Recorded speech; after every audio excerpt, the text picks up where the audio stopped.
Hey, sports fans, welcome on in. It's the Down and Dirty with Scott Mitchell. So glad you could join our show. I appreciate you being here as always. And of course, like and subscribe. Fun show today.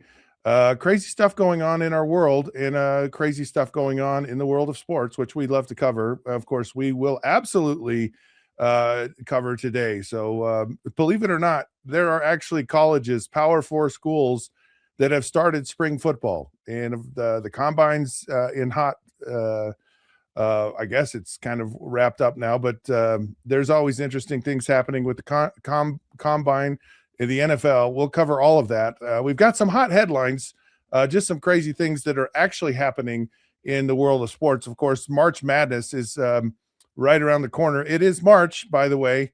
Happy March, everyone, and beware of the Ides of March, which we'll get to down the road. I'll explain to you what that actually means. You're going to get history lessons. You're going to be entertained. You're going to be educated, and you're just going to feel better about yourself and life as you tune in to the Down and Dirty, because that's how we give it to you, down and dirty. And of course, please take a shower after the show. Okay, as I said, March Madness is going on. Bruce Pearl, who of course was the head coach at Auburn, came out and said, "Look, Miami of Ohio is 29-0." Okay. And they don't deserve to get into March Madness unless they are conference champions. And basically he's saying, look, this league, this team is not worthy, to be a part of the 68 teams that get into March Madness. And a lot of people, of course, are kind of like scratching their head and going, what are you talking about?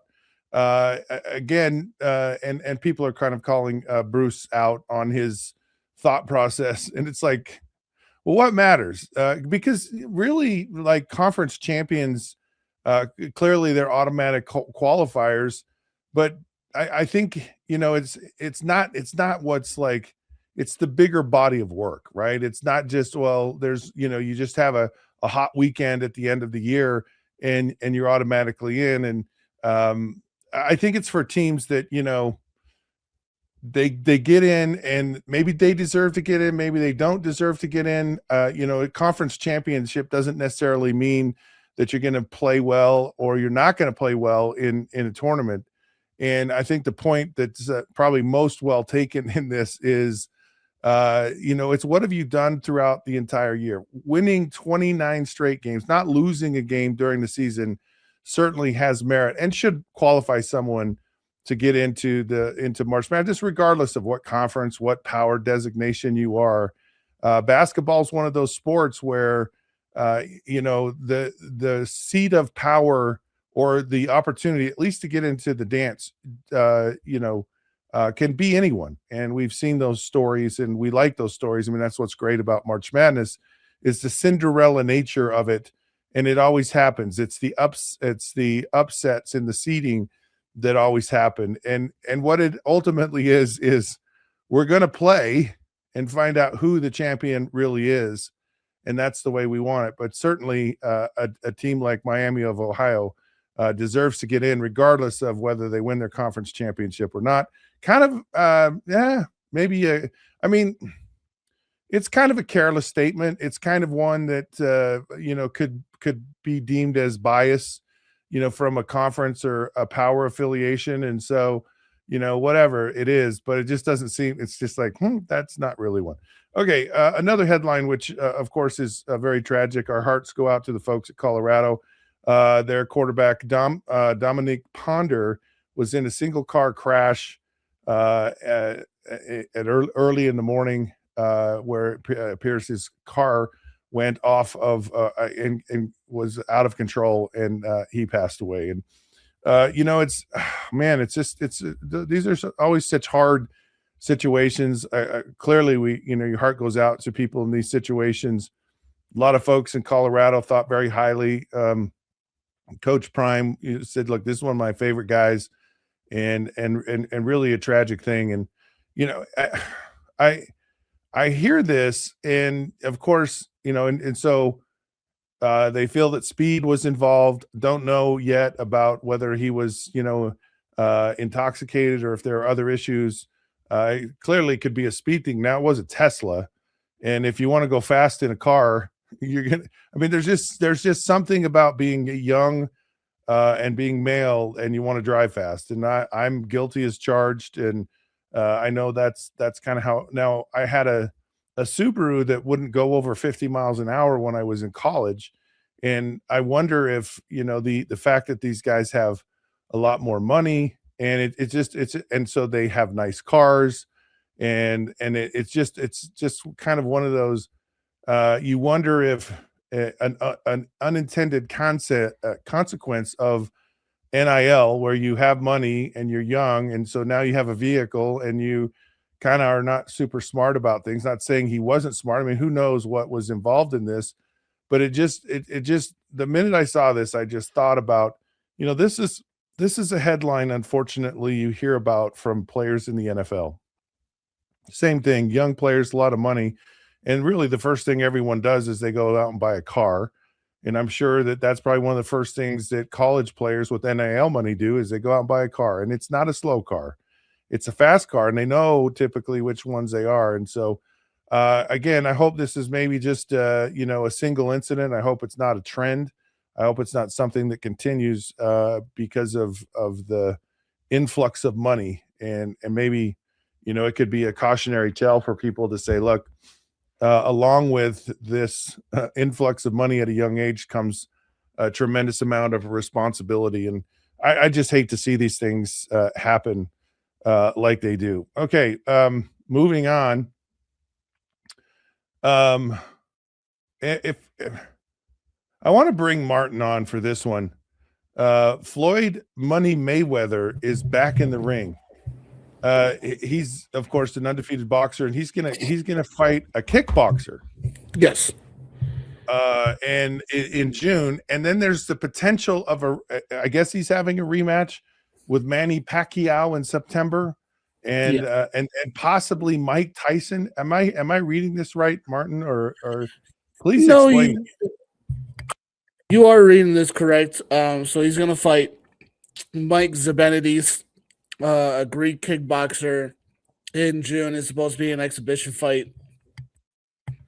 Obviously, Floyd is not going to do kickboxing before a big match Well, how do against you Manny. how do you as a fighter fight a kickboxer? Like, is there modified rules? I mean, what happens in this situation? And by the way, how old is Floyd Money Mayweather? Isn't he like about 50, 60 years old now? Let's find out. I think Well, we Floyd can is. do that later, but he's been around a while. It's not like Yeah, he's he has been around a while. Floyd Mayweather, as I'm looking it up, um, 49 years old. So he'll yeah. be. Yeah, he just turned 49 years old. So yeah, I think so. He's gonna fight the kickboxer, and to your point, how is he gonna do that?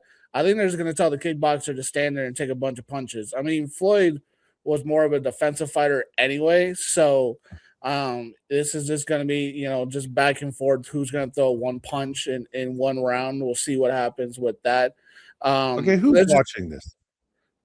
Like, are maybe you watching this? Do you want to watch this? Do you want to watch a kickboxer and an old man fight each other? I mean, what's going on here? really, because I've already seen Floyd fight a bunch of times, and honestly, I don't need to see him fight any more than I already did before. He was okay in the ring. I get it, the undefeated record, but the fight, we're going to talk about this in a second. The fight against Manny Pacquiao, the fight against Canelo Alvarez, I just they were very flat fights to me. They weren't exciting fights to like get over the top with. Um, I mean, this is just to get his blood flowing. And, I think the fact that they got to announce this in March and he's not fighting until June, like, you're going to take 3 months to get ready for this type of fight to begin with. It's just, okay. And then to the Manny Pacquiao fight, I remember that first fight. And what bothered me about it was how long it took to get them into the ring the first time.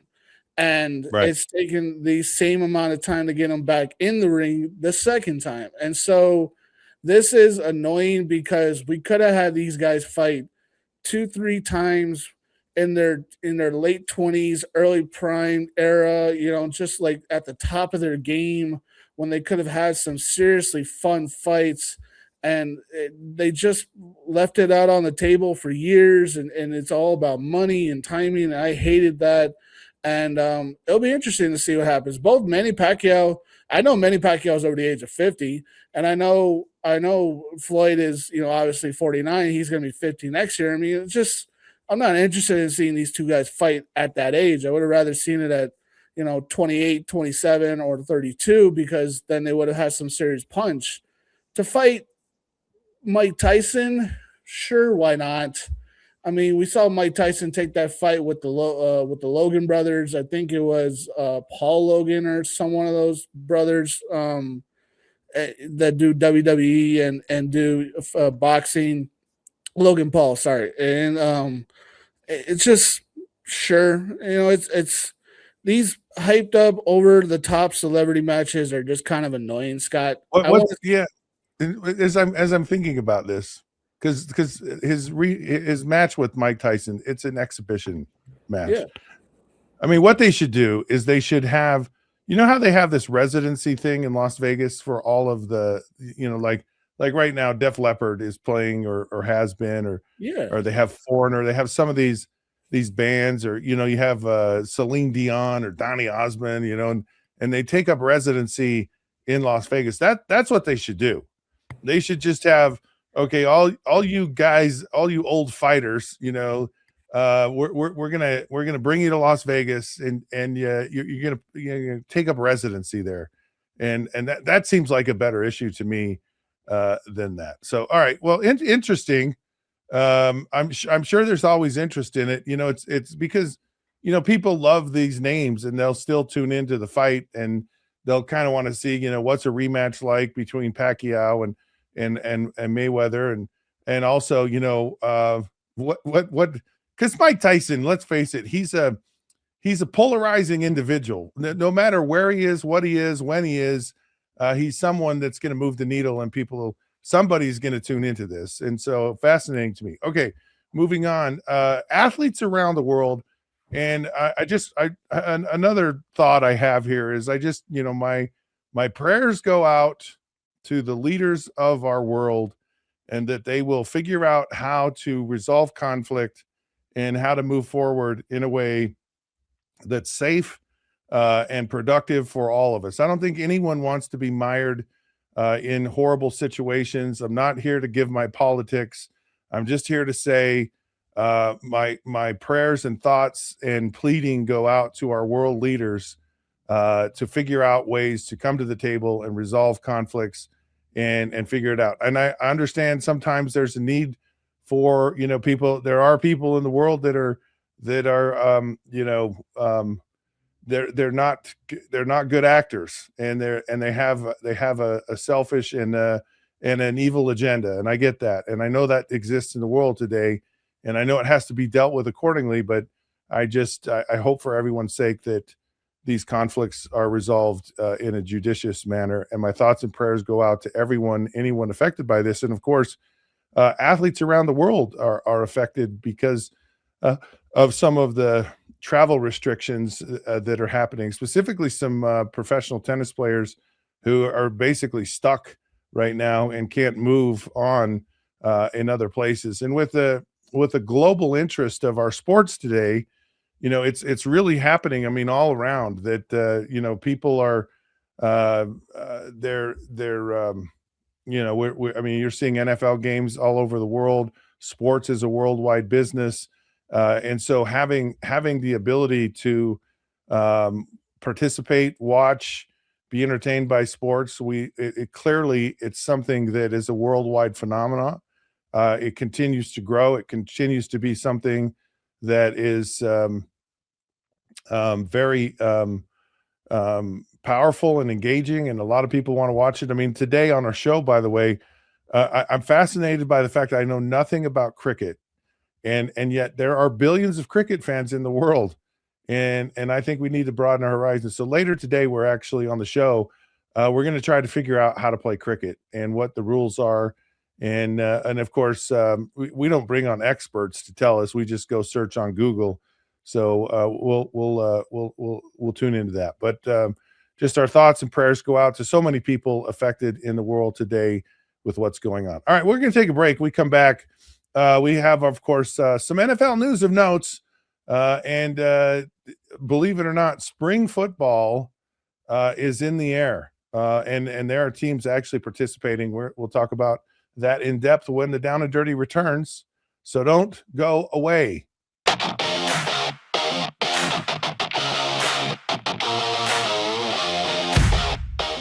The Pete Souza Show, Monday through Friday, 10 a.m. You want to talk NFL draft? I don't know. How about we get you Todd McShay? You want to talk Big 12? We can get you the commissioner. Somebody about the Cowboys? How about we have on the owner, Stephen Jones? Pop culture? Michelle Beadle. I mean, we will bring on the people that you want to hear from. And these people don't join us because of me. They join us because of you. You got to watch this show, okay? It's got everything you need. Sports, hijinks, laughs. Did I mention hijinks? We'll see you on the Pete Souza Show. Now, we are under the 365 Sports umbrella. Check it out. I'm wearing a Tulane shirt. No idea why.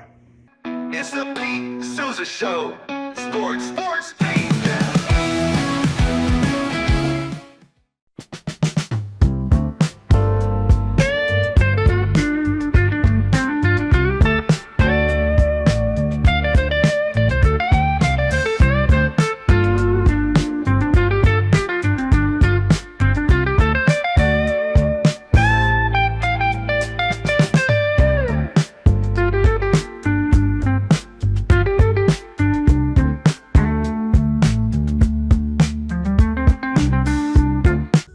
Tervis is all about staying hydrated with style and durability. You can trust Tervis tumblers to keep your drinks the perfect temperature, hot or cold, for hours. From the classic insulated tumblers to sleek stainless steel water bottles, each product is built to last and comes in endless designs to match your personality. Stay refreshed and express yourself with Tervis. Visit tervis.com today and find your perfect tumbler. Sports don't stop, and neither do we. Welcome to 365 Sports, your home for real conversations, original shows, and coverage that lives where sports actually happen. Join David Smoke, Craig Smoke, and myself, Paul Catalina, for in-depth interviews and local stories to the moments national media misses. 365 Sports brings you the voices, debates, and perspectives fans care about every single day. Subscribe now on YouTube, search 365 Sports, and never miss a moment because sports aren't seasonal. They're 365.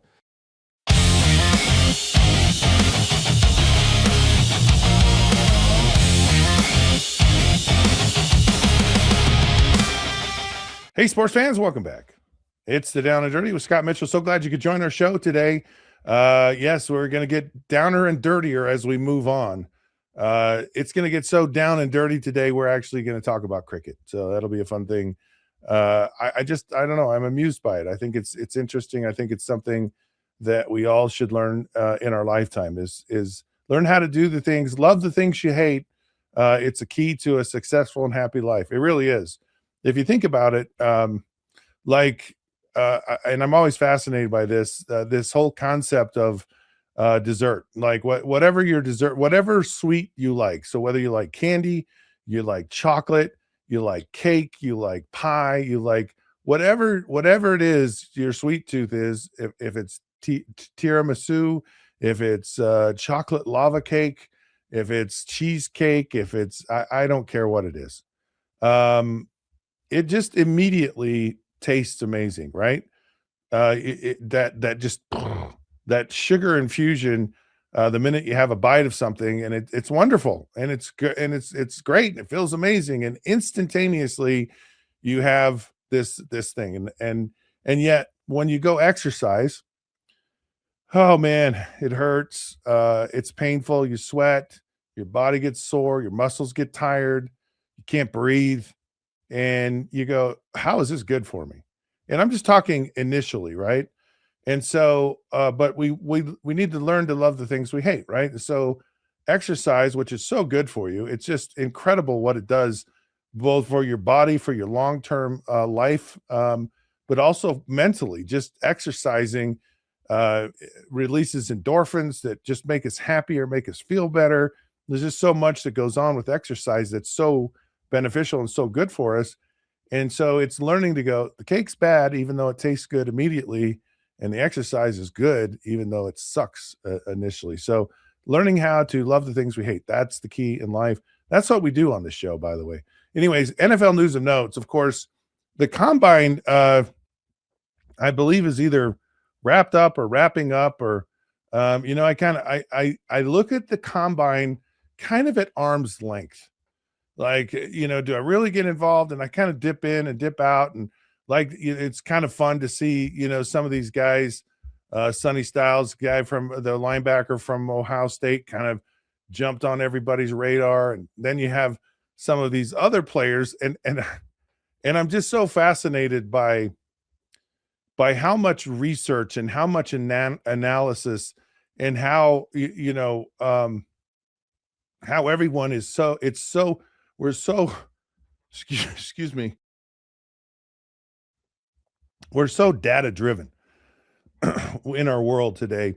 And I was reading an article about pending free agency. Of course, Devin Lloyd is one of the linebackers who's up for free agency this year, and they were talking about, a couple of years ago, and this guy shouldn't be, he probably should get cut, and then he's just had this resurgence, had a phenomenal year. Of course, picks Patrick Mahomes off, but they talk about his off-ball linebacker and his speed to get to the ball, and I'm like, wow, they measure how quickly a guy actually gets to and makes a tackle, and that's kind of one of the down plays for Devin, and is his lack to get to the ball and the runner. But as a pass defender and as playmaker, phenomenal, like off the charts. And this is what they're doing now with every position. They're plugging in electronics to these players, and they're gathering so much information to tell them, exactly what's happening and what's not happening. And one of these things, as I mentioned, arm's length, it's becoming an issue with players and how they're perceived. Of course, Will Campbell, that was an issue for him going into the draft. He was drafted early by the New England Patriots, and he had a hard time in the Super Bowl. And you go, well, is it because of his arms? Because I'm just having a hard time with all of this.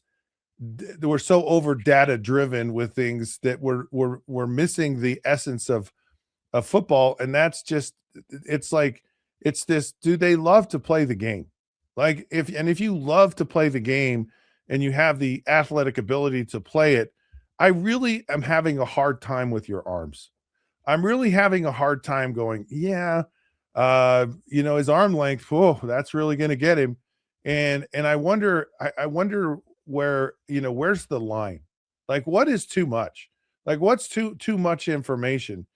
I know one of the things that drove me nuts as a player, and you've heard this from certain players. So in fact, Tom Brady, and he's got this coach, and he's coaching him up, and he's like, man, I'm going to give Tom Brady just everything.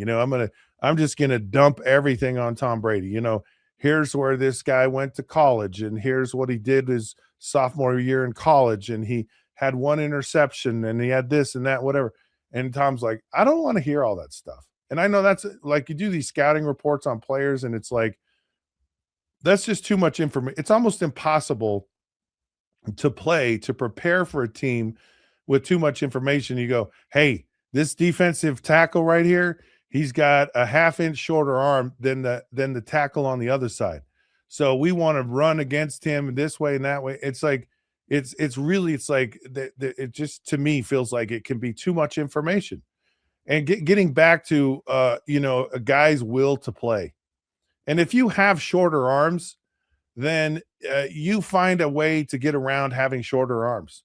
And you probably don't, it's probably negligible. I understand the difference between success and failure in the NFL is so fine, right? It's just, there's a fine line between what is actually going to help you have an edge, what actually propels you to success. And I firmly believe that most of it's just in your heart and your head. and the physical side of it isn't necessarily the absolute most important thing. I'll give you an example. David Craig. And David Craig apparently had the smallest hands ever of anyone to play quarterback. And I know it's its advantage to be able to hold on to the ball and to get a big old mitt wrapped around that football. And clearly, as the New England Patriots, and they deflated the balls, and they just acknowledged that having a grip on the football is important. But David Craig played umpteen billion years in the NFL.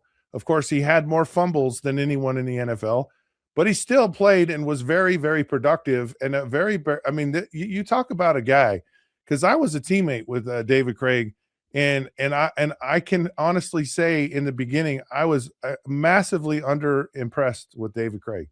I just was.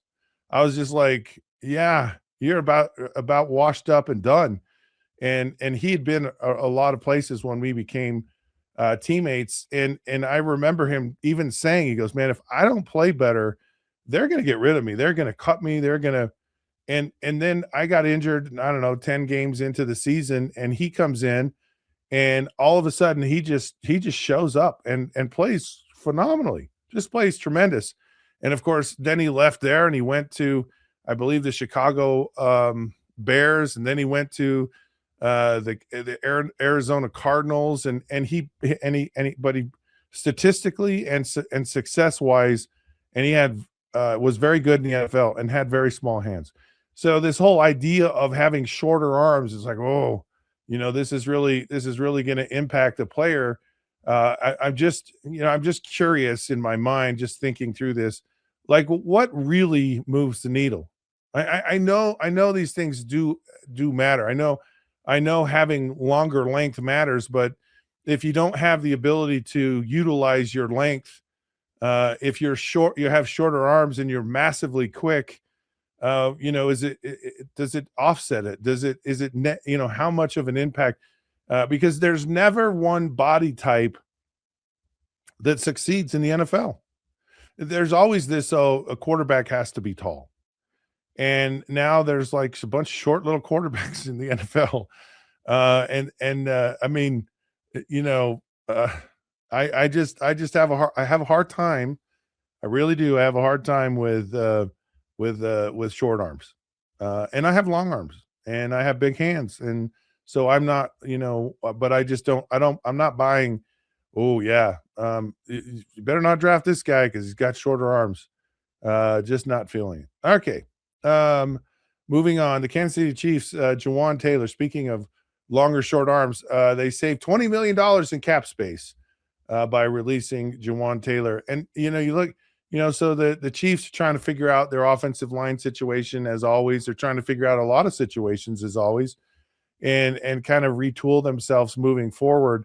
And you just kind of feel like, it's one of these things where as a player, your value kind of goes to a certain level, and then it's just kind of over for you unless you really are someone that moves the needle. I know when they were discussing this idea of free agency, and the players were fighting the owners, and there were lawsuits, and the players had a union. And so they were unionized, and for that they had to work with management and labor discussions, and the players were informed by our representative Gene Upshaw about what does this agreement mean. And I remember sitting in a meeting, and a lot of our players, and they were players like a Jawaan Taylor, who are quality starters, who can play in the NFL, are valuable to a team, but they're not the superstar. And that was the argument. They said this is going to eliminate the average player in the NFL. And the average meaning a quality starter. And Gene Upshaw said this league is built on superstars, and Gene Upshaw was a superstar. Gene Upshaw was one of the he's a guy that's not going to get caught by the the Oakland Raiders, now Las Vegas Raiders. He was an all-time great. And he said that's what this league is about. It's about this superstar.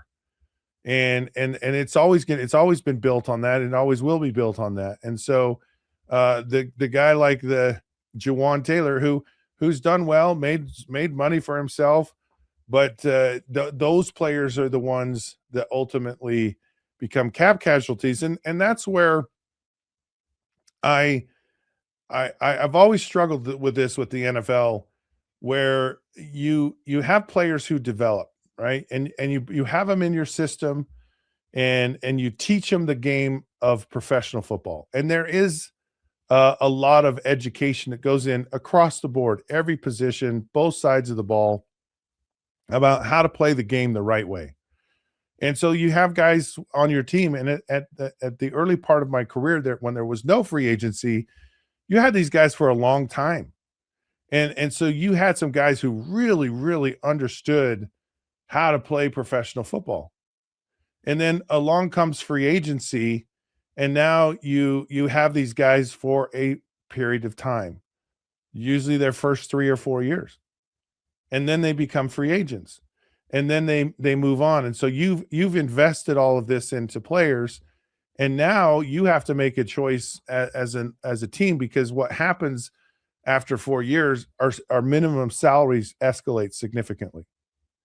And now you have to go, well, I can pay a guy who's 6 years in the league $1 million, or I can pay 3 guys who are rookies that same $1 million. So I get 3 players for 1.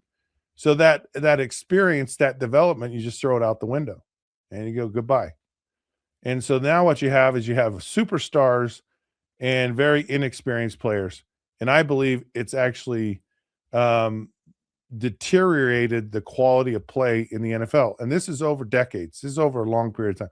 I don't think we really even know today how great the NFL could be had players been able to stay with teams. And I've said this in the past, where you have teams like the New England Patriots who said, yeah, we're not going to overpay in free agency, and we're going to find players that other teams have developed, and we're going to reap the benefits of that education, that indoctrination into professional football. And I believe it's why it led them to win so many Super Bowls, that they were one of the few teams in the league that kind of took on this strategy. Because up until that point, there was, you had these dynasties, but they were minimal. There was 2, maybe 3 Super Bowls, max 4 Super Bowls, but it wasn't 10. It was like, and some of the teams like the Broncos went to, not in the same period of time, but basically over a significant stretch of time, the New England Patriots kind of, I think, I don't want to say gamed the system, but they certainly played within the rules of the system better than anyone, and really understood it. And I think that's, and whoever figured that out, whether it was a collective thing, and of course Tom Brady being there certainly helped out the situation, but they were masterful at it. So, every year when this comes out, and it just draws my mind to what the NFL actually is, when I say this time of year, meaning when players have to be cut, when they have to make decisions, when free agency starts, and everyone goes, who's the top prize in free agency? Who's the player that we all want to get? Who's the player that we're going to overpay, and make a serious long-term investment in? And that's what it is. Now, what is the the significance of this? There'll be a team that needs a player, a tackle, or whatever, and guess what? Jawan Taylor's going to get picked up somewhere. Speaking of that, the Houston Texans actually traded Titus Howard to the Cleveland Browns, and so here's one team that's looking to get rid of, or both these teams need to figure out their offensive line situation, but both of them actually decided to kind of go in different directions with players. And I guess I always find it, I find it interesting. It's like, so why does Houston want to get rid of Titus Howard, right? What's the reason for this? And because they've had the guy in the building, and they go, yeah, he's not, it's not worth the money to us.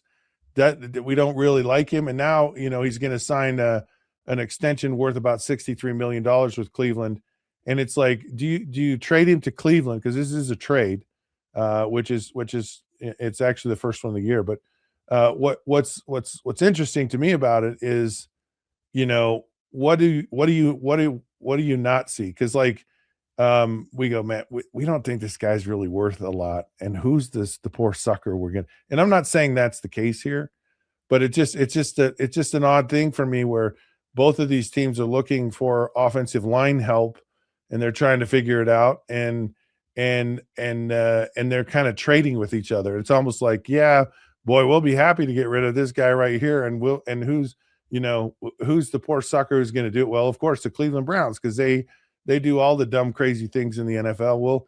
We'll get them to do it. It's like that old commercial from the 70s and 80s. Let's get Mikey. Mikey will eat anything. And of course, that's Life Cereal. Now, Life Cereal proved to be very good, and Mikey was wise in eating Life Cereal. So the point is that it's just, I guess it's just fascinating to me where these different teams go, yeah, we've had the guy, we think he's horrible, and then another team goes, oh, I can't believe, yeah, we'll take this guy. We're and are they just super hungry, or they just go, are you kidding me? Do you not like, this guy is amazing?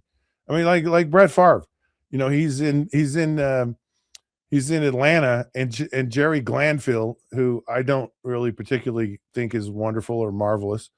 So you have to take it with a grain of salt. Didn't like Brett Favre. Yeah, don't like him. Whatever. Obvious blatantly.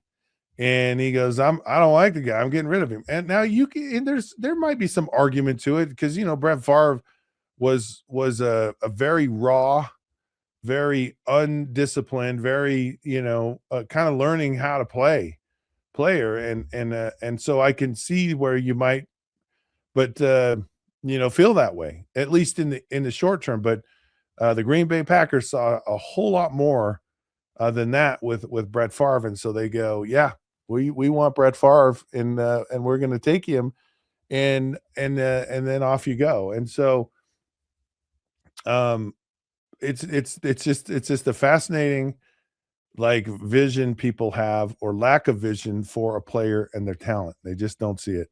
They just don't realize what they have. I mean, you can go back, Johnny Unitas, and Johnny Unitas really is probably one of the great players of all time. And what he did, and it's always a player who does something extraordinary that becomes normal in a new era, right? Like when Dan Marino was doing stuff throwing the football nobody was doing, and now it's like, well, it's kind of commonplace, and that was Johnny Unitas, right? And so, but Johnny Unitas was playing with the Rooney's kids. He was basically, he was like, he wasn't even a part of the Pittsburgh Steelers. He just, he hung out, and here they had Johnny Unitas, and they didn't even get it, and didn't even know what to do with him, and off he goes to Baltimore, and things are different. So a fascinating thing. Now here's one last thing in our NFL news of notes. And I'm not even sure I want to say this, but I'm going to. Jerry Jones says that the Dallas Cowboys are going to be the biggest spenders in free agency. And that's that. And so it's, see, I learned something about Jerry Jones, and I think what I've learned is Jerry Jones is a master at playing the NFL game better than anyone. And he's realizing that new hope, drama, intrigue, soap opera hot mess is what really drives the needle with things. It's this constant, oh, we're right there. We're right there. We've got this amazing team. We're just so close.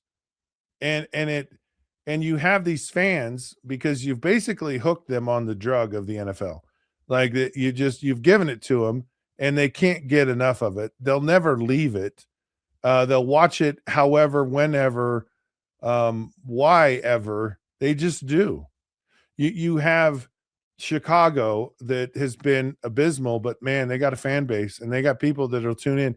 You have teams in New York and the Giants and the Jets. They tune in. They care about their team.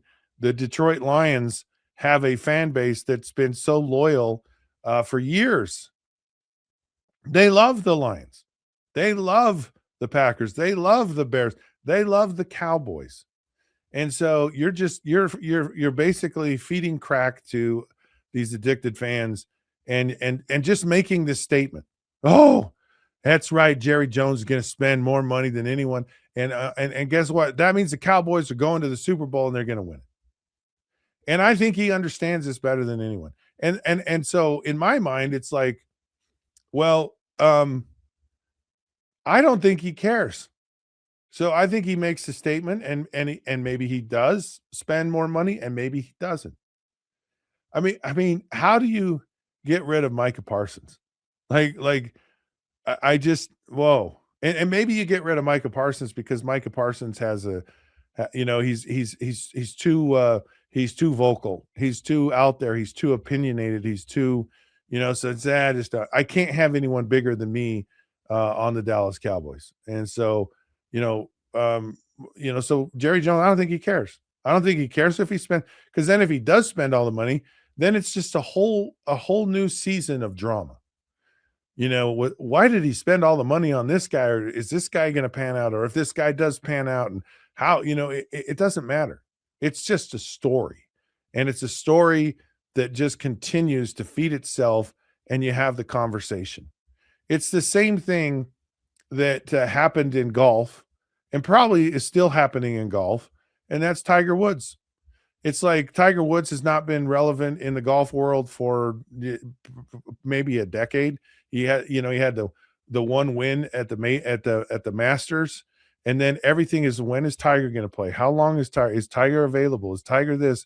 And he's constantly moving the needle, and he's not even in the day-to-day function of the NFL relevant. Same thing happens with LeBron James. LeBron James, look at any media outlet and look in the NBA.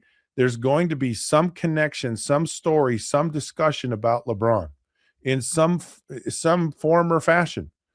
And none of it is going to be significant or relevant to what's going on in the NBA. LeBron James is not winning an NBA title as the Los Angeles Lakers are presently constituted, and it doesn't matter. It doesn't matter. And that's what that's what Jerry Jones, that's what some of these people really understand.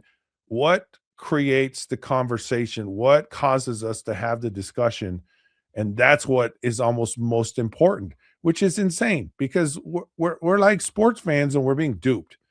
The thing that matters the most is like, we want to know who's really in it. And we get that, right? And it is out there, but this different story is also a very prominent part of how we're fed our sports.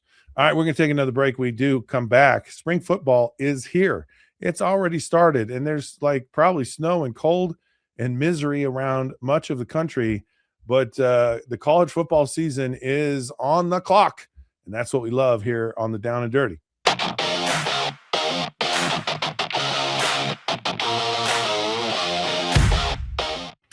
Hey, it's Matt Mosley of The Matt Mosley Show. We want you to watch our show every day, 1 to 3 on YouTube or wherever you get your podcast. And you get to see big name guests like Gary Patterson, Art Briles, Scott Drew, Doug McNamee, major Cowboys insiders, ESPN legends like Sal Palantonio. When news breaks on Cowboys or Baylor or NFL, we want you to look here first. 1 to 3 weekdays. It's the Matt Mosley Show. For 75 years, Nalgene Outdoor has been your trusted companion, fueling adventures and helping protect the planet. We're committed to reducing waste, improving access to clean water, and providing simple, safe, and sustainable products for you and your family. No gimmicks, just durable, well-designed bottles built to last. Join us in our mission to amplify life, not complicate it. Because at Nalgene, what goes into our bottles matters as much as the adventures they fuel. Explore more at nalgene.com. That's NALGENE.com. I know you're gonna love this Kodak Dot Plus printer. You guys just connect it to your smartphone and then you're gonna use the Kodak Photo Print app. It's going to print you a 4x6 photo. I am just in awe. I love how these turned out. Also, the printer comes with a free cartridge of 10 photo sheets. I can assure you, you are going to love this printer as much as my family has. You guys have to check it out for yourself. Hey, it's Zach Gelb. We're talking NFL and college football. Plus, we have some of the biggest interviews in sports media. You got to check out the Zach Gelb Show right here on 365 Sports, weekdays, 2 to 4 p.m. Eastern, 1 to 3 p.m. Central. And make sure you subscribe to my channel, youtube.com/@ZachGelbShow.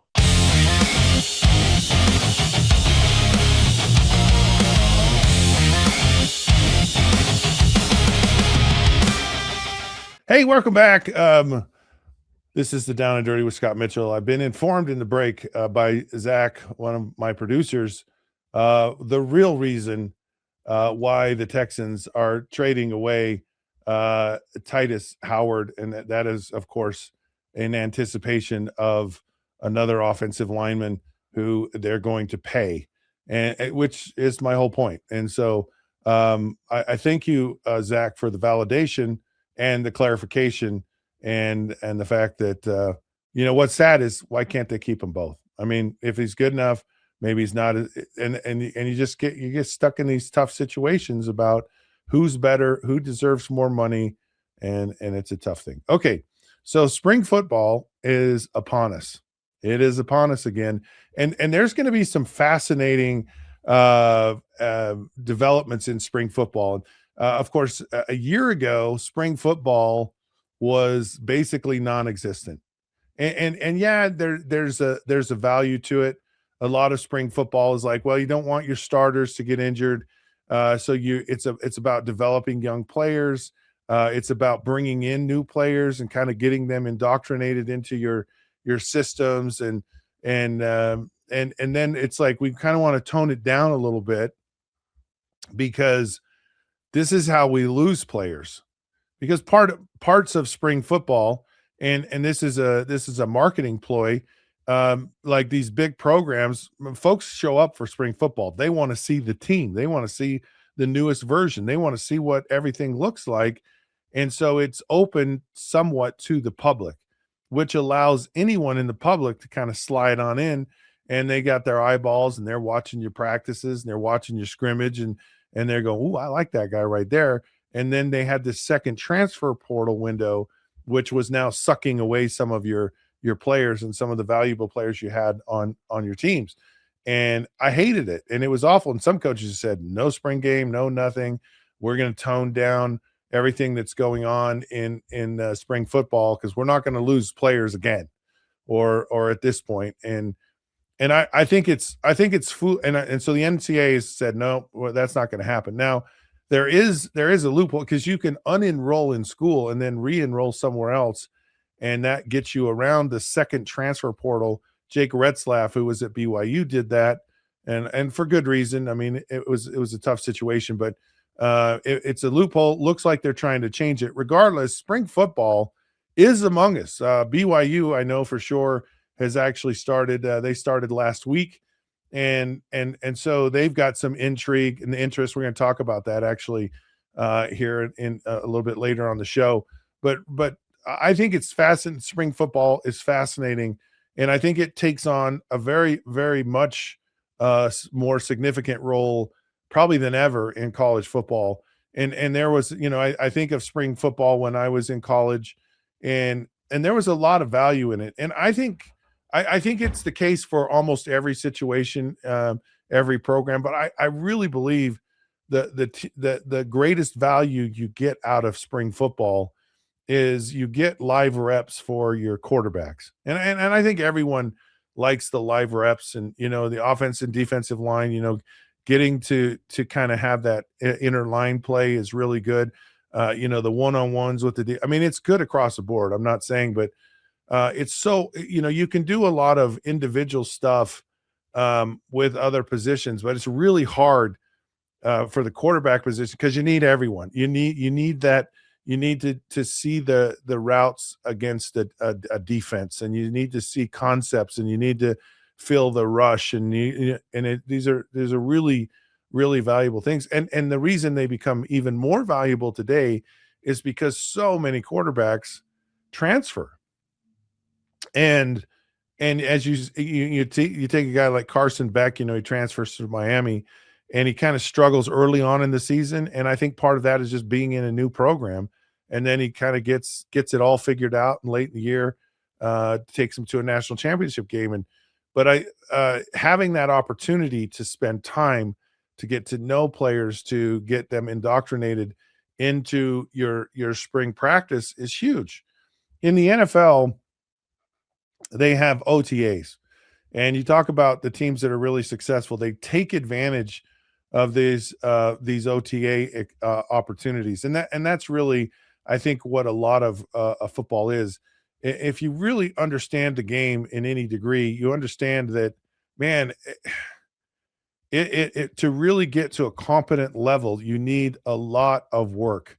You need a lot of repetition. You need a lot of study and reviewing and watching practices and really seeing where you are.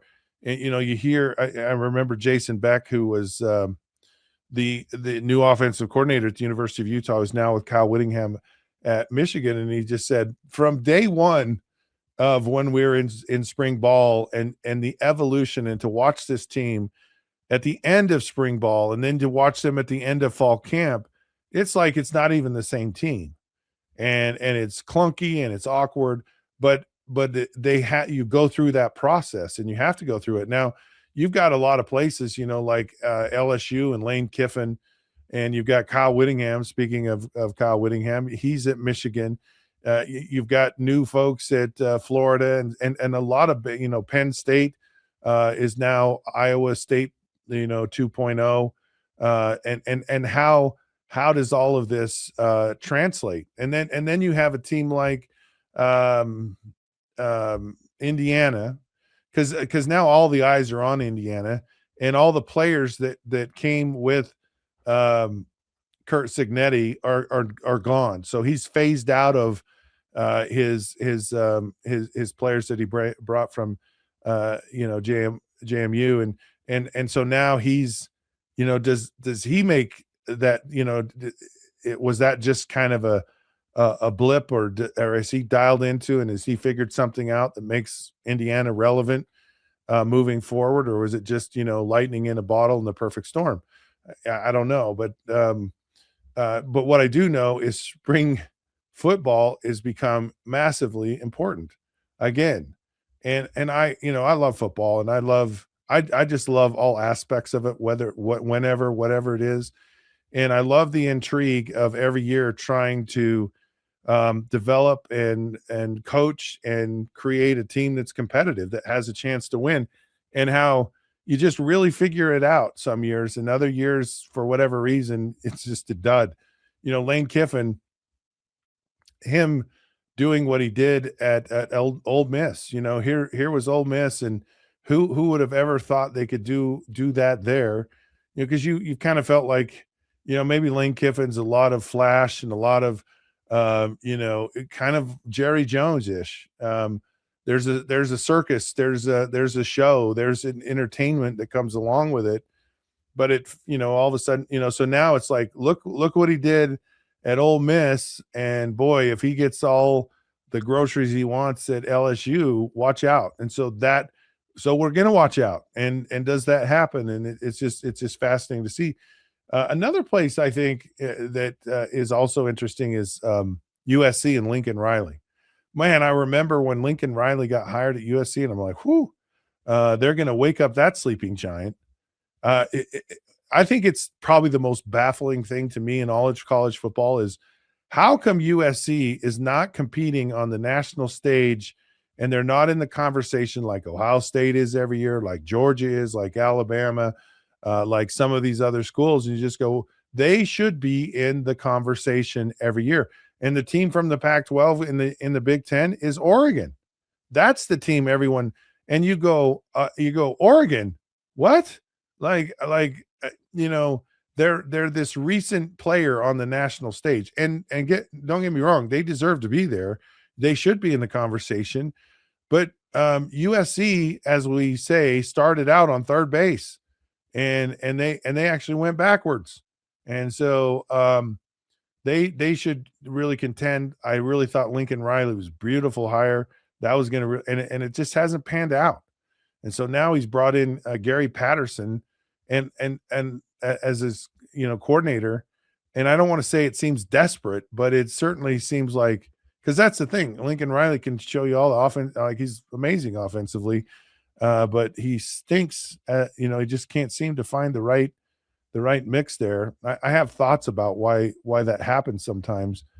When you're really good on one side of the ball and you're trying to practice on the other side, you're just humiliating your defense all the time, and they don't have the time or the ability to develop. I mean, I really saw that with the Baltimore Ravens. Actually, when I was there, like, this defense is so stifling, and we're so new that we're basically like this little tender plant that's just been stomped on before it ever had a chance to really take root and grow.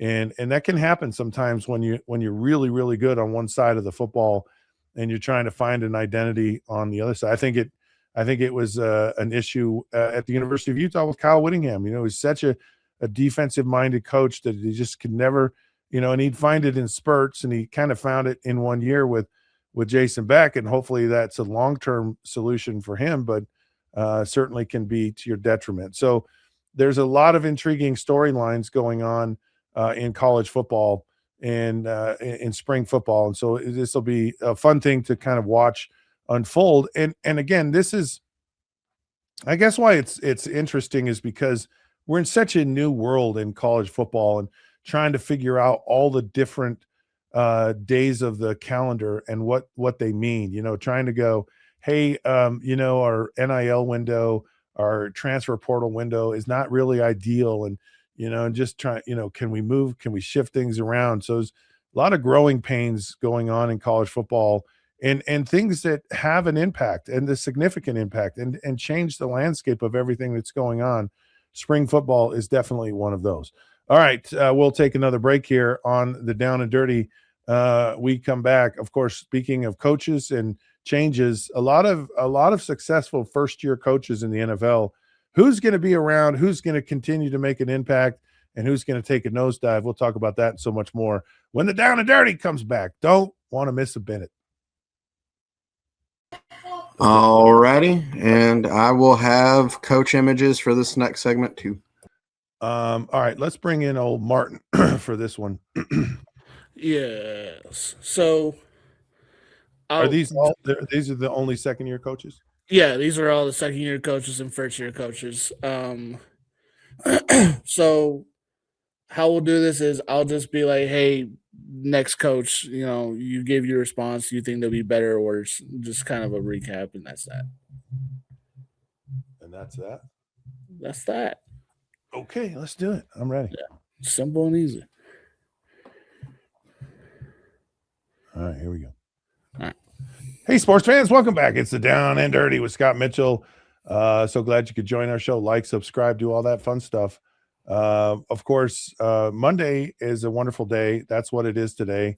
And there's always a lot of discussion. A lot of stuff happens over the weekend. The March Madness is right around the corner, which is the greatest probably sporting event viewing, I think, of everything we do, including the Super Bowl, because it just goes on and on and on. And it's just a great viewing experience. It's when I really love to tune into college basketball. And of course, we have spring football. We have the NBA that's starting to heat up, getting ready for the playoffs here. And I mean, you've got March and you've got part of April, and we're a month and a half, and boom, we're into the playoffs. NHL, same thing. Major League Baseball is getting wound up right now. You know, a lot of draft, a lot of intrigue in the NFL. So a lot of fun stuff happening right now, and so it's stuff we certainly want to get tuned into. But one of the things that I wanted to talk about today are these new coaches in the NFL, and everyone is like, I saw this thing. NFL Scout was on. Oh gosh, can't remember what it was. Colin Cowherd, and he was talking about how Ben Johnson has now become this superstar coach and at the combine. So the combine, basically everybody's at the combine, right? All these coaches, everyone's there, and it's a small little place, you know. It's and that's what's nice about it, is that everything's in close proximity. Indianapolis isn't too big of a city that it makes it brutally hard to get around, and so being able to jump from place to place, interview players, watch them do all this fun stuff, have all these interactions where coaches, you know, are meeting and talking and doing and blah blah blah. And so Ben Johnson has become a superstar coach. Now, Martin wanted to bring up this conversation about second year coaches. Are they going to be better? Are they going to stink? What's gonna happen with second year coaches? So tell me who do you want to talk about first, and let's talk about them, Martin. Yeah, so the reason why this idea came up was because I was doing a TikTok conversation with a few of my buddies. We were on a panel and we were talking about first year and second year coaches. So this came up because I had this conversation already on the internet. But I wanted to have it with you. So this is going to be fun. So we're going to talk about first the second year coaches. I'm going to tell you a team and their coach, and all you're going to do is tell me, are they going to be better this upcoming season, or are they going to take a step back? Okay. And then we're going to go into we're going to start with obviously the best second year coach. Yeah. Okay. I like it. Oh, yeah. So let's start with second year coaches. Obviously, in my eyes, the best first year coach that's going into their second year was obviously Ben Johnson with the Chicago Bears. Do you think the Bears are going to take a step forward or take a step back next season under Ben?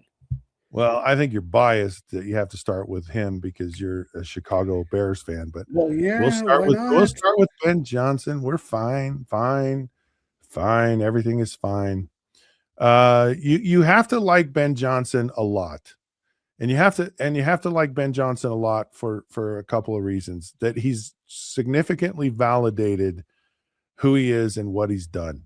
And you look back in Detroit and you just go, man, he was a significant part of what was happening there. The resurgence of Jared Goff, the consistency, the capability of that offense, and they became formidable. And he really is a bright, smart coach. And then he comes to Chicago, and literally it feels like he's out in the West Desert of Utah with a lasso trying to rein in a wild Mustang in Caleb Williams. I mean, Caleb Williams just so much talent and so much ability, but man, was he all over the place. And he got him.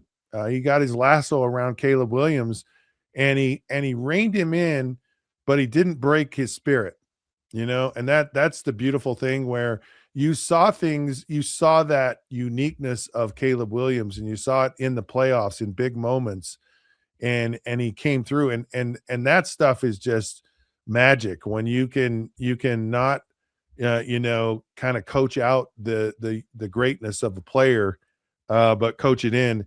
And so if I was a betting man, and if I was a betting man of any of these second year coaches, he would be the guy that I would say is most likely to be very successful this next season. And now you have to ask, because really success at this point is, the Bears have to go to the Super Bowl. And so it's kind of hard, where, he did so much that first year. I mean, it was monumental, the leap that the Bears made. But so that could temper people maybe going, yeah, maybe he coached better in the next year, but the results maybe aren't as good. That's a possibility because there's a very little room for the Bears to go up from where they were a year ago. All right, Scott, let's move on to a 13-win team from last year. They just lost in a wild card to Buffalo, Jacksonville, with Liam Cohen. Yeah, here's the challenging thing, I think, with some of these teams. Jacksonville's one of them, Chicago's one of them, the Patriots are one of them, and that they play the better schedule the next year. And sometimes it works in your favor because the teams that were good a year ago, maybe they're not as good it's just the luck of the draw.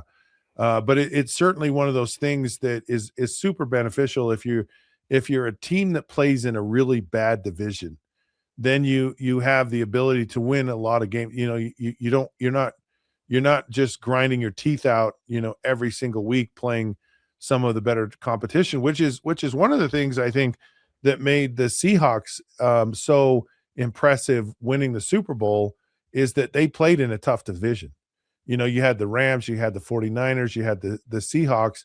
That was tough. That was a lot of good games. And in some ways you might say it might help you, might make you better. But Jacksonville, I think, is in a situation where they're going to play a better schedule, but they still play a sucky division. And I think Jacksonville's going to be even better than they were a year ago. It's very similar to Ben Johnson, where Liam Cohen is kind of that, horse whisperer. He really understands how to get the max out of quarterbacks. And you saw it with Baker Mayfield and you saw it with Trevor Lawrence. Now Trevor was also healthy, but and Trevor kind of moving into that sweet spot of his career where his mind and his physical body are kind of meshing, where it's the best part of him. So, as I think about it, there might be more room for Liam Cohen to go up. So it may appear that he's even doing a better job next year. But I see that happening for Liam. All right, Scott, let's move over to the Jets, Jets. Aaron Glenn, will he take a step forward or take a step back? If Aaron Glenn was John Glenn and he landed on the moon, it's still not going to change the fortunes of the New York Jets. And speaking of Jets, that's kind of ironic because they go fly in the air, all this stuff. And part of it that I think is a challenge. And I don't think it's anything different than maybe Dan Campbell when he inherited things with the Lions. The difference with the Lions and Dan Campbell is he kind of, his introductory press conference was out there, but he was kind of left alone and there was no expectation. The problem with the Jets is everyone's expectation is that they always should go to the Super Bowl, and they just have an unrealistic fan base that's just been so jilted for so many years. It's really hard. And what I think makes it hard for the Jets is who are they going to have at quarterback? And until they really can kind of figure that out, I think it's a real challenge for the Jets. And this year may not be the year, but I like Aaron Glenn a lot. I just think he's in a very tough year. I don't think it's going to be much better for the Jets this year, but it wasn't much better in year 2 for Dan Campbell in Detroit. And sometimes these rebuilds, it's unfortunate you stumble into some of these situations and they go, what's your problem? Because Ben Johnson, Aaron Glenn were on the same staff with Dan Campbell, and Ben's going, yeah, we got it taken care of in Chicago. Of course they didn't have Caleb Williams in New York either. So it's going to take a little bit of time for Aaron. I don't, it's kind of a wash. You probably the Jets are going to suck again next year. All right, Scott, let's move over down south. Let's go to the Saints. Kellen Moore, he ended on a 5-game win streak last season. Do you see them rising or do you see them falling back? Well, Kellen Moore is a guy that can get a lot out of a quarterback, and it seems like they found a quarterback, and that made a huge difference. Again, they're not in the toughest division, and there is something about a trend, a late season trend with teams. It's a signal that, hey, maybe they're headed in the right direction with things. I think the Saints are probably one of those teams. It's a wide open division that they're in, and they certainly I think they're going to make they're going to be more competitive. I think the build's a little bit longer, so they're going to suck just a little bit less, but nonetheless, they're still going to suck. All right, runners up in the Super Bowl last year, the New England Patriots, Mike Vrabel's second year with the team. Do they take a step forward and win that Super Bowl? See, I think Mike Vrabel understands. I really like him as a coach, and they really figured out a lot of things. As a team, and what they figured out is they still have a young quarterback, and it's okay. So the to me the coaching job is, can you get over the I don't see, it's not a hangover to me. It's more of a nightmare for Drake May in the Super Bowl. And can he get where, he doesn't see ghosts, that it doesn't have a lingering effect on him. And and I think, I think Mike Vrabel, I don't think they suck next year, actually. All right. Dallas Cowboys hired Brian Schottenheimer, Marty's kid, and had an absolutely average, phenomenal season by their standards. Do you think they go forward, or do you think they take a step back this coming season? I think Brian Schottenheimer was a big boost, and I think a lot of people were very skeptical of this, skeptical of the Cowboys even having any type of success. And I think he overestimated people's expectations, or overperformed expectations. And I think the problem is now that there are a lot of expectations. Jerry Jones is always there, and he's very good at screwing things up. He's like, I'm not going to look, you think you're going to win, but I'm going to make sure you don't win here. I'm going to find a way to really mess things up. I was very impressed with Brian Schottenheimer, what he did. I think that division is kind of getting wide open again. So I wouldn't be surprised to see the Dallas Cowboys make a move next year. I want to go back to the Patriots, because I think there's one thing I didn't say, that they're going to have that tough schedule this year, and they had a really, really easy schedule to get into the Super Bowl. So that I'm going to say I'm going to change my mind on the Patriots. They suck. Cowboys kind of suck less. So there you have it. All right, I'm getting bold, buddy. Let's do it. All right, Scott, let's move over to the first-year coaches that are going to be hired this year. Let's start with Tennessee, Robert Saleh, back in the head coaching spot. Do the Titans take a step forward, or is it still a rebuilding process with them?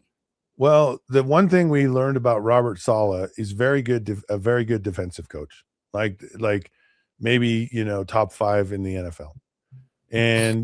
But he's probably the bottom, like the bottom of the rung at developing new quarterbacks. And so here he's got this young quarterback, very talented, very raw, in Cam Ward. And did he learn something? Now he's got some good people. Brian Daboll is a good offensive coordinator. I think he's got a better, and it's probably something he learned from his last experience. The question is did he learn from his last head coaching job? But clearly, to get a job, he's well respected a second time around.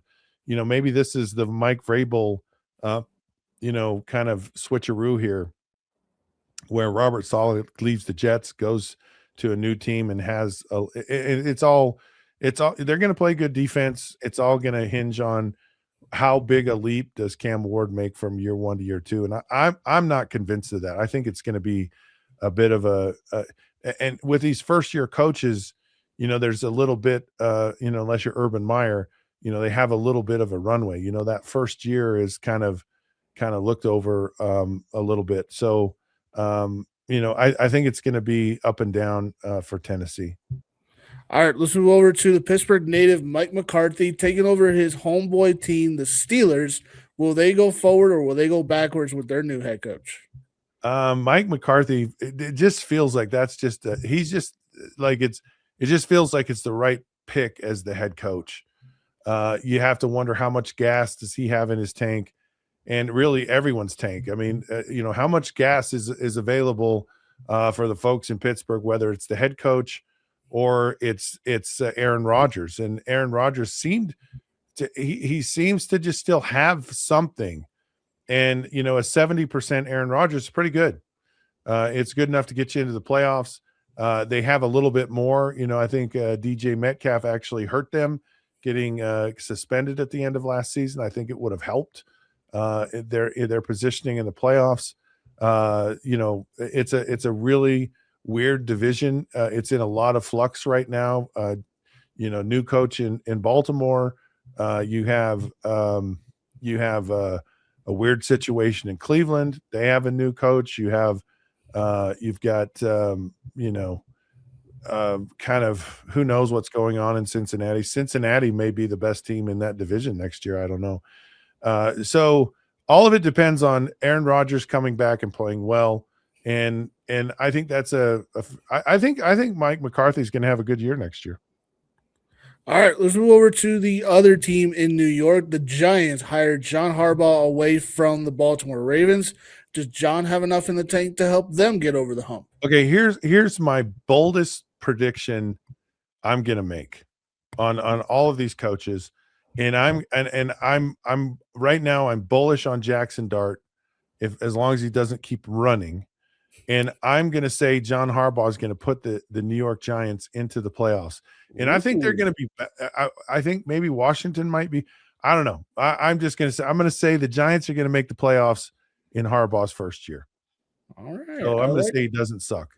All right. I like that. Good short answer on that. All right. Let's move over to the team that drafted you. They hired a new head coach. Former Packers defensive coordinator Jeff Hafley takes over for the Dolphins. Will they go forward or will they go backwards with their new head coach? I think this is a long-term rebuild for the Miami Dolphins. I think it's going to be a tough challenge. Tua I just don't have a lot of confidence in that. I think it's going to be a challenging year for the Miami Dolphins. I think it's going to be a tough one. And I'm probably going to regret saying this, but I don't know. I'm going with they're going to suck this year. All right. Let's move over to Clint Kubiak, the former. They suck. They suck. They're toast. No. You can't even let me finish. I'm just helping you out. Right? How about this? Will they do anything right next season? Well, I think they have the right person there for the long term. If they take Fernando Mendoza with the first pick, it's going to be tough. It's going to be a lot of I think Fernando Mendoza is going to be, he'll be a good pick long term for them, but I think it's going to take some time. I think it's going to take some time for him to adapt to the NFL game. I just don't know. And part of it is just like, who are all the other weapons? There's just not a lot. There's just not a lot, period, with the Raiders. Not sure where this all because it just seemed to crumble and just like demise in just such a horrible way on both sides of the football. It's a big rebuild, I think, for the Raiders, and they may have the right people to start that, but it's going to be a tough challenge. All right, let's move over to Cleveland, another team struggling. They suck worse than the Raiders. Could Todd Monken do anything right for the Cleveland Browns next year? So what's hard to me about Cleveland is, it's the anchor of Deshaun Watson. And what could be the worst thing for the Cleveland Browns is that he plays halfway decent. And he, like, let's say he just becomes your guy. So now you're playing Deshaun Watson, and you have these other young quarterbacks there, and really what those young quarterbacks need are reps and game, time to develop. And so you have Deshaun Watson, and Deshaun Watson, healthy, he's probably going to show out much better than these guys. And so do you play him, or you just say you're a mistake that should have never happened? We're never going to let you see the field. And we'll just let these young guys, but we have to keep you around for cap reasons. So I just think it's a mess. And it could, and a lot of scenarios could make it just absolutely worse. And I think one of them is that actually Deshaun Watson plays well, and then it keeps these other guys from developing. And then it makes the Cleveland Browns go, okay, now what do we do? But I guess, how well do you play? Because now you have to decide, do we want to try to re-sign Deshaun Watson? Does he look like he's gone back to the player we thought he was going to be? Who knows? It's probably improbable that he does that, just sitting out so long, the injuries and all that. New coach, new system, new stuff takes some time to develop. It could be a challenge, but it just seems a very cloudy, messy mess in Cleveland on the offensive side of the ball. If they could figure it out, I think they're a team that could really make a move, but that's going to be a tough challenge. That's going to be a huge challenge. So we'll see. All right, a team that won a playoff game in the playoffs, but just came up short once again. The Buffalo Bills hired Joe Brady, their offensive coordinator. Could they take a step forward and actually make it to the Super Bowl for once? Well, if you remember the Denver Broncos, and John Elway's first coach was Dan Reeves, and the offensive coordinator was Mike Shanahan. And there was some dysfunction there between John Elway and Dan Reeves, and but there wasn't with Mike Shanahan. And Buffalo, to me, it comes out, it like ekes out, and it feels like it's the dysfunction that goes on with the Dallas Cowboys without your knowledge, without any fanfare. But clearly there were things going on internally that were massive rifts. And so there wasn't this cohesion. There wasn't this, because Buffalo has just been too talented, too good, wasting a lot of Josh Allen on some internal dysfunction. And so I don't know if this is that new era where Joe Brady, who, really gets along with the quarterback or whatever, and now the tension of what might have been there. And again, this is my speculation. I'm just watching what I observe, but I think there was something there, and I think it impacted everyone in their performance and what have you. And so this could be one of those situations where, okay, we've kind of cleared the air on everything. We've got rid of all this and we move forward, or it could be an absolute disaster. I think it's going to be, I just really love, I don't think Buffalo's very far off, and I love Josh Allen's talent. And I think they're a team that's going to be in the mix of it in next season for sure. All right, Atlanta hires the two-time coach of the year, Kevin Stefanski. Can Stefanski turn the Falcons around? Probably not. Again, it's at least not his first year. I mean, whether, I don't know, but so much is going to depend on Michael Penix Jr. and they're getting rid of Kirk Cousins, and they're just going, this is our guy, and we're going to move forward. Now, Kevin Stefanski has that capability, and it has in the past, but is the quarter? I don't know. I just don't know how consistent Michael Penix Jr. Will be. I think it's still a little bit of a challenge in Atlanta. All right, last team that's not a very good team. Mike LaFleur, the brother of Matt LaFleur, who Chicago loves kicking his butt every year. Can he turn Arizona around? His little brother Mike. See, to me, Arizona, the coaching hire is just, it's the last person that they probably interviewed. It's the only one that would probably take the job. And that to me just kind of says that they suck. The quarterback situation they're going to get rid of. They're just, Arizona is not going to be, they're not going to be any good. They're just not. No, siree, Bob. Ain't having it. Ain't happening. Right. I like that. Yeah. That's fun. I like that. The fun exercise. It's clearly some of these guys are going to come out of the ashes and they're going to be the new hot thing, but some of them aren't. And who knows? But you look at a good mix of older guys like Mike McCarthy, John Harbaugh, maybe Robert Saleh, and some of these newer, younger guys. Sometimes the old guys win. Some guys, the young guys win. We'll see. All right, we'll take another break. Right around the corner, none other than Ronald Weaver III, executive producer of the Cougar Sports with Ben Criddle, is going to talk about BYU spring football and so much more. They got a lot of stuff going on at BYU right now that's going to be an interesting conversation. We'll chat with Ronald when the Down and Dirty returns here in just a minute.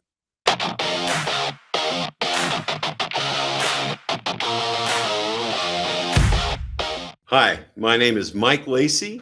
I'm with Beyond the Game, a new podcast to the Rogue Media Network. Just when you thought you'd had a little bit too much about BYU, here we are to provide you even a little bit more. I, as part of the BYU group, am grateful that we're part of the Big 12 and really grateful that we're part of the Rogue Media Network.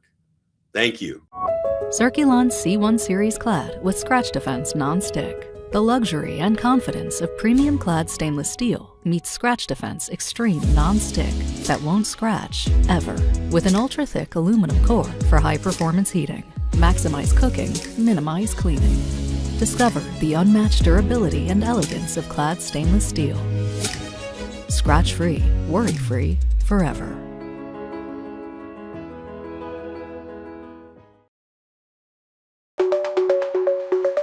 Protect your online privacy with NordVPN. Browse securely, access content from anywhere, and keep your data safe with military-grade encryption. Whether at home or on the go, NordVPN ensures your digital freedom.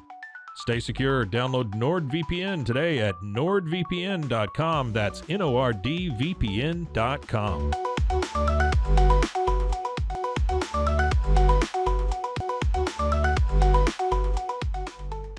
Are you looking for top-shelf sports talk about the West Virginia Mountaineers, where you can get objective analysis, but with the passion of a fan? Well, look no further than right here at Couz's Corner. I am Justin Couz Walker, the host of Couz's Corner, and you can find my show on demand over at YouTube. Most shows are uploaded by 5 p.m. Eastern Time.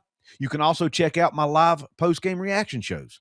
My special guest interviews, you can find it all on YouTube at Couz's Corner. Go check it out.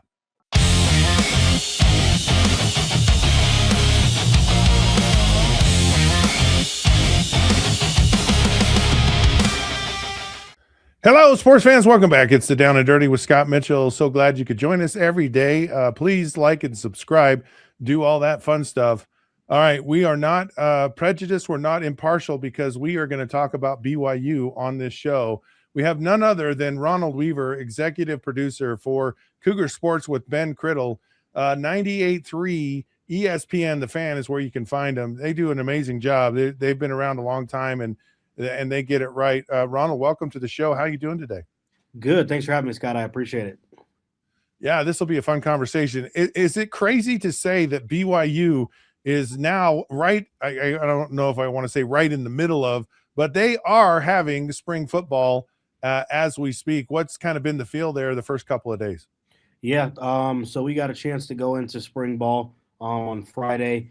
And I mean, the real question was like, who's quarterback 2 going to be? Obviously, that's been what fans wanted to know. Wide receiver 1, with Parker Kingston no longer being with the team or the university, who's going to be running back 2? Because Bear Bachmeier is going to be the starter going into spring ball, fall camp, as we know. Trayson Bourguet. Trayson Bourguet has been the guy number 10. No surprise there, Scott, obviously. The seasoned veteran, the redshirt senior, been in the program the longest. Enoch Watson's just come off of a mission. I do think that will change as they get deeper into the season, fall camp, and the season. Enoch can progress into QB2, but right now it's Trayson Bourguet. Completed a couple of passes to Josiah Phillips. Wouldn't be surprised if Josiah Phillips got a lot of the targets. Had a great game against Georgia Tech in the Pop-Tarts Bowl. That's kind of been the vibe as the quarterback 2, the wide receiver conversation, and then obviously running back depth, because last year it was pretty much just L.J. Martin and Bear Bachmeier. So I have an issue, okay? And I have to air this grievance right now. And I think it's the most important thing that needs to be discussed about BYU football in spring camp, because I can't take this seriously. I can't get over it. I'm a former quarterback. It absolutely just is fingernails on a chalkboard. But could Bear Bachmeier please change his jersey number from 47? He looks like a freaking linebacker. It just I can't do it. I can't get over it. It really annoys me. And he was massively impressive as a freshman last year, but in all the impressiveness that he was, it just annoys me to no end with the 47 jersey, and how he was ever allowed to do that. I don't understand, because it's hard to take him serious. It just is. It's almost like, we don't even have any quarterbacks, and we just kind of found this guy, and he's just an athlete playing quarterback. Please share this information with the people at BYU. Could you get Bear Bachmeier to change his jersey number? I can definitely bring it up. I don't know how much success I'm going to have with that, but you're right. When I saw the 47 in high school in Marietta Valley, I was like, okay, that's interesting. I know a former linebacker, actually, that you mean that. And I was like, I'd never seen it before from a quarterback. And then he actually came to practice, and I said, he's wearing the number 47. I've never seen a quarterback go above 18.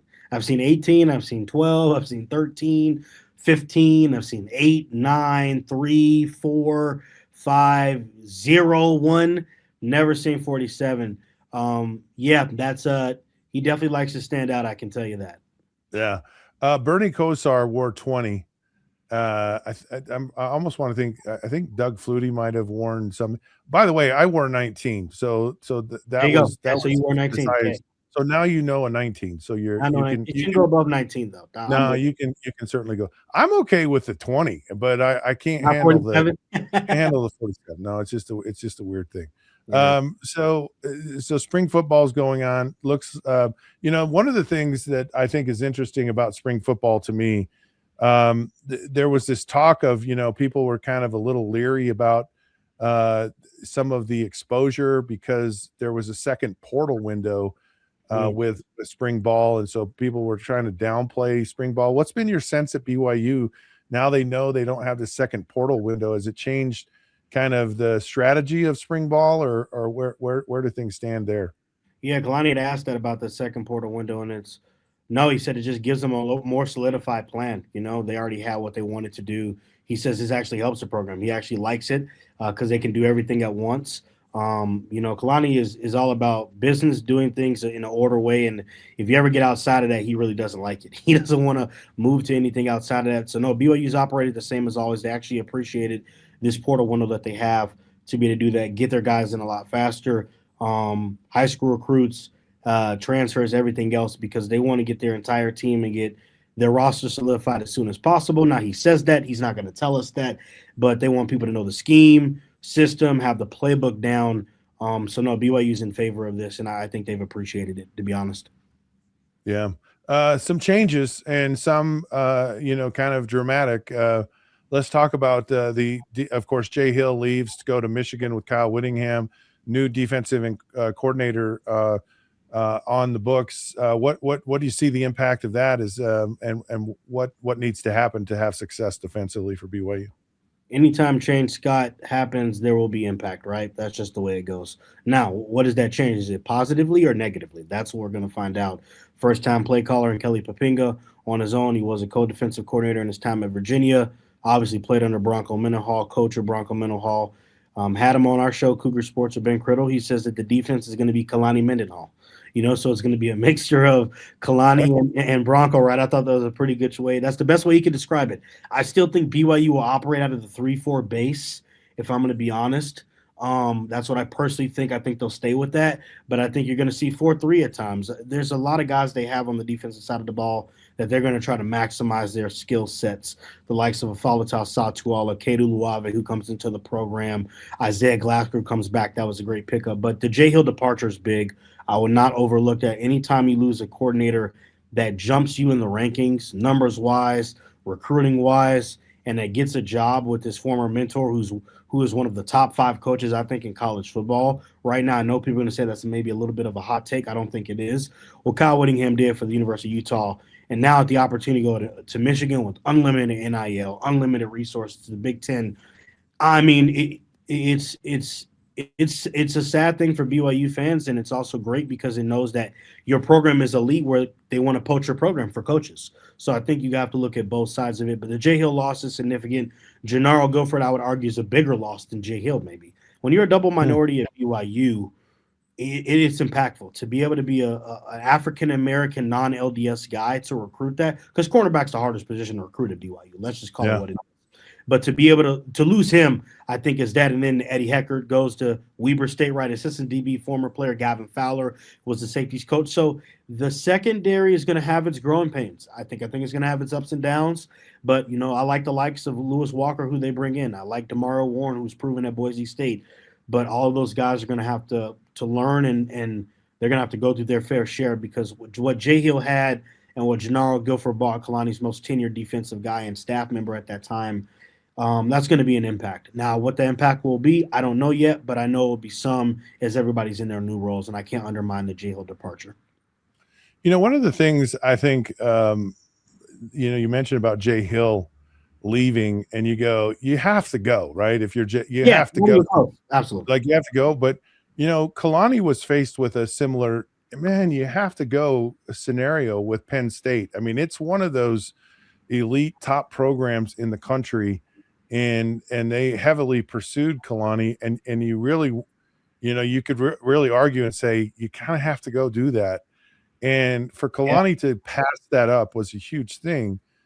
But it just feels like to me that that there's a culture there. You talk about the process, and Kalani's kind of got it dialed in, but it just feels like there's something really special they have going on at BYU. They're getting a lot of respect nationally, and when you have coaches that are plucked from your system, it speaks to that 100%. you're doing something right. So I don't know your thoughts on where Kalani is and just that whole thought process.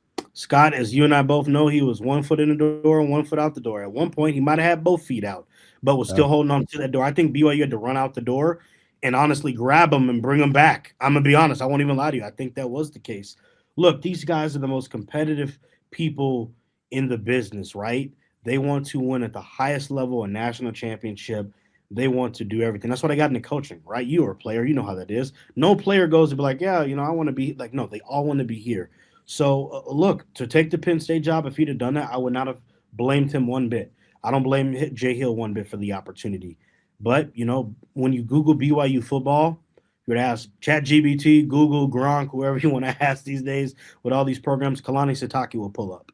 And he just embodies of what the BYU mission statement is. So it would have been more detrimental for this program to lose the BYU guy. What Kyle Whittingham is for Utah is what Kalani is for BYU, and I think you'll see that. He wants to be the Polynesian Lavelle. So for the fact that they were able to keep him was phenomenal.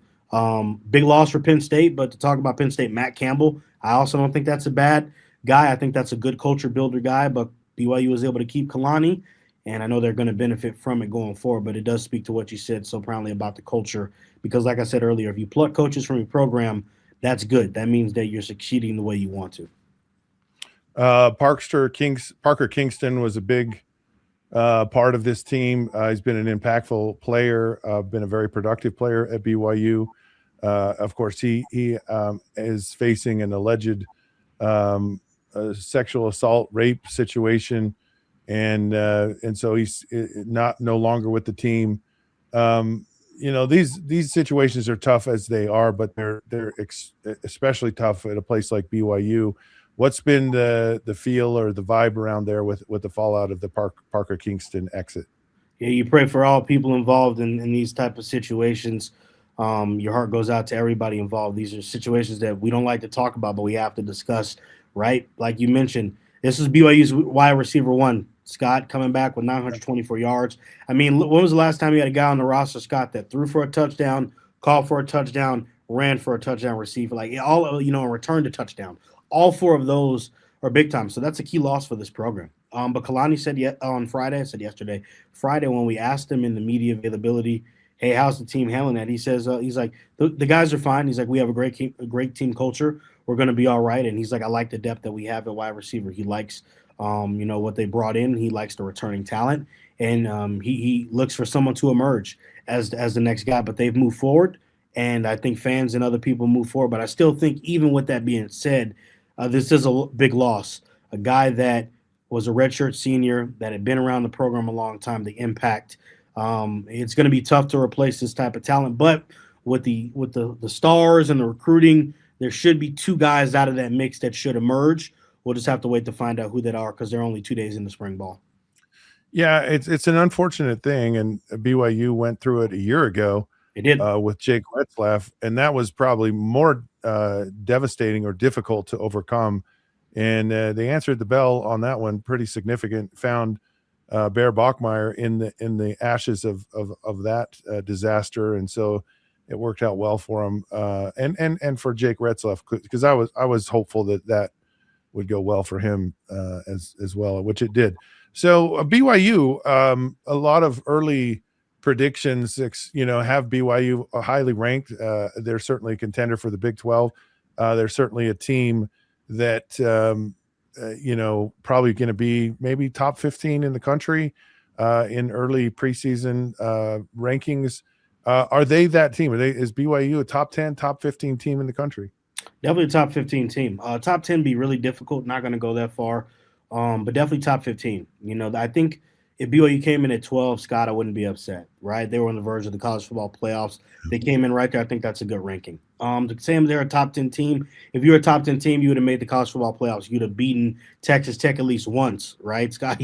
But you didn't. Now we know what Texas Tech was last year, obviously, with that defensive line. And Joey McGuire is a great coach, has a great program. But no, they're top 12, I think, so top 15 is right on the board of that. First year of expectations, right? But Kalani says stay humble, stay hungry, and I think they will. But yeah, and it's all because of the quarterback. Remember, right, Jake Retzlaff, they were going to be number 9 in the preseason before we saw. But departs, then they fall out of the top 25. Maybe that wasn't the case. I thought they still should have been. Doesn't matter. They worked themselves back in. Obviously, Bear proves why they are. They will be. You have to think with Bear being back, even with no wide receiver 1, even with no quarterback 2, this is why I always say it's a quarterback league. It all depends on the quarterback. With them not knowing, BYU still projected to be a top 15 team, and that's right on par. So, yeah, I think they'll come in at 12th as they should, and then we'll see from there. They'll play the likes of Notre Dame this year and obviously the rivalry game, so we'll see what they do. Well, they'd be ranked higher if the quarterback changed his jersey number. I'm just telling you, the voters are biased, man. I'll tell them to change to 19. We can't take him serious. Yeah, just go to 19. You'll be fine. Speaking of the rivalry game, yeah, BYU's got some great games this year. Notre Dame's coming to Provo. And, of course, BYU goes to Salt Lake for the rivalry game. New twist on the game this year. You've got Morgan Scalley now. He's the head coach. Morgan, if there's an individual that is not more fired up about rivalry games and about his passion for Utah football, you talk about a guy who passed up a lot of opportunities to stay at his school.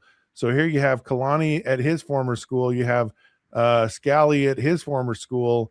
Does it have any impact on the rivalry? Does it make a difference? What do you think?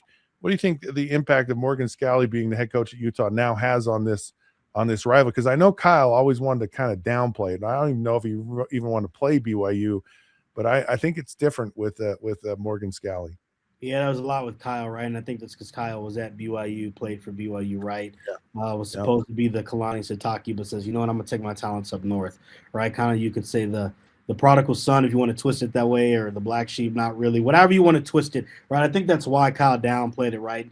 Like Urban Meyer taught him, the school down south, right? So all of that plays that. But I think when you're a former player and you've played in that rivalry game before against that opposition, it's different, right? Kyle was the coach of Utah but played for BYU. That's not the case for Kalani and Morgan. They're not going to downplay it. Morgan hasn't downplayed it. I was at the Utah-BYU basketball game to start off in Big 12 basketball play, and Morgan says, welcome, BYU fans. This is it. And, he's getting booed, and fans are, like, clapping. Yeah, and like, don't fall for it. Morgan's competitive. Oh, Morgan knows exactly what he's doing. He's not slick. I played rugby. I know what he's doing. But no, that's what you want, though.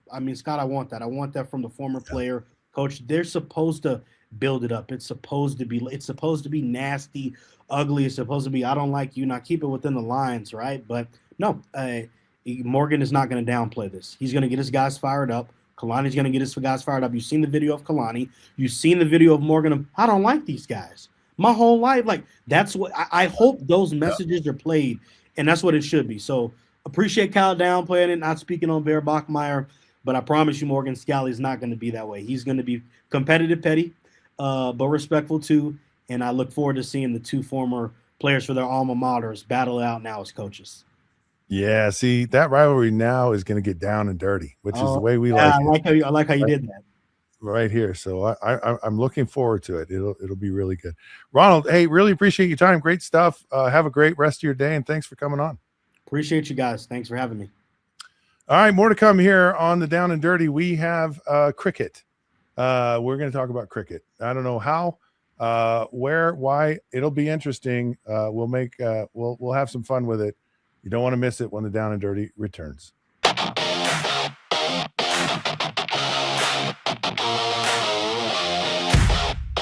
If you want a Boston sports show that's going to insult you as a fan and only cares about getting back at their old hosts or who Bill Belichick is dating, then keep tuning your radio.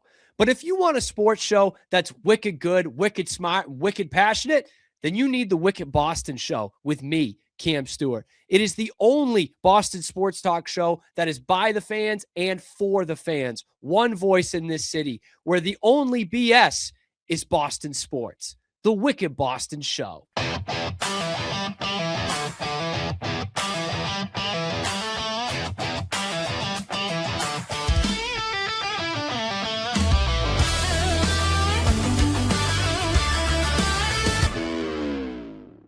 You probably get unwanted emails almost every single day. Overwhelmed by your inbox? Clean Email is here to help. Organize, clean, and manage your emails with powerful automation tools. Say goodbye to spam and clutter and enjoy a stress-free inbox. Try Clean Email today at cleanemail.com. That's CLEAN email.com.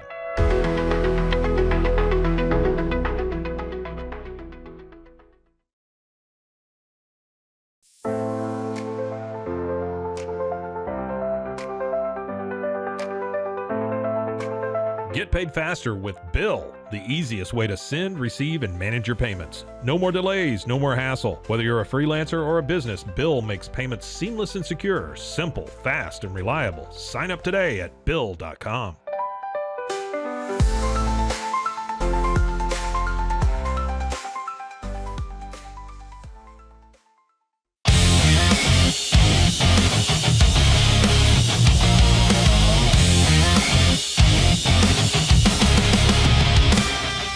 Hey, sports fans, welcome back. It's Down and Dirty.